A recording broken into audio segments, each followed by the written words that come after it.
जय जगन्नाथ मु Hindustan helping hand रु रश्मि कहूली। बर्तमान मु कटक सेंट्रल रेडक्रॉस अच्छी। बर्तमान एठारे लोक मैंने रक्त बहुत हईराण होती। एठारे बर्तमान एबी पॉजिटिव मिलूना ये पॉजिटिव मिलूना रक्तर बहुत अभाव। मु खाली ये वीडियो माध्यम समस्त भाई मानक एति विनती अनुरोध करुच्ची जदि आपण पाखे ए पॉजिटिव अच्छी एबी पॉजिटिव अच्छी जेकोसी रेयर ब्लड अच्छी आपड़ चाहिए स्वच्छकृत भाव ये आसिक डोनेट करेंगे जहाँद्वारा गोटे रोगीर जीवन भी रक्षा हो पार। आपण एति विनती अनुरोध आपण ये स्वच्छासेवी कार्य योगदान करूँ एवं मानव सेवार निजक सामिल करूँ। बर्तमान आम भाई को एबी पॉजिटिव जन को ये डोनेट करूँ से तारी विषय दीपद कह से चाहते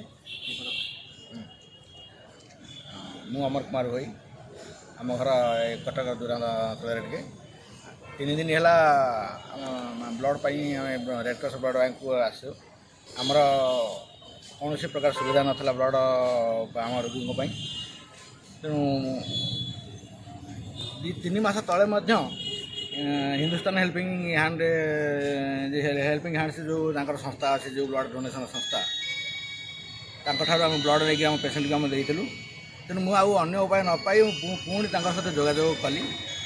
तेणु भाई सांगे सांगे मैंने 3 दिन है डॉक्टर आमको कहते ब्लड दरकार किंतु सी काली जेहेतु रविवार था से अन्य संस्थार अन्य काम सहित जड़ित थे। तेणु आम खबर पाई से आसिले आसिक बर्तमान आमको ब्लड देते पिला ब्लड देते।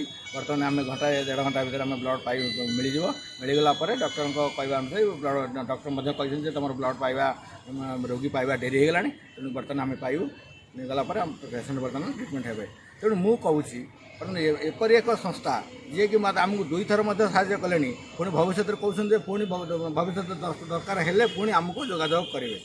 तेणु मुझे एपरी एक संस्था ये कार्य करुँची। तेणु आपण मैंने जानतु आ सहित जोगाजोग करूँ। मोर निजर पुतुरा को गोटे मुझे स्वेच्छाकृत भाव में मुझे संस्था सहित मुझे जड़ित करे सी पुतुरा आसिक सहित संस्था रे जो जार सब आम जेहेतु साहय पाऊँ तेणु आम आम क्या गोटे साहय करवा आमर कर्तव्य।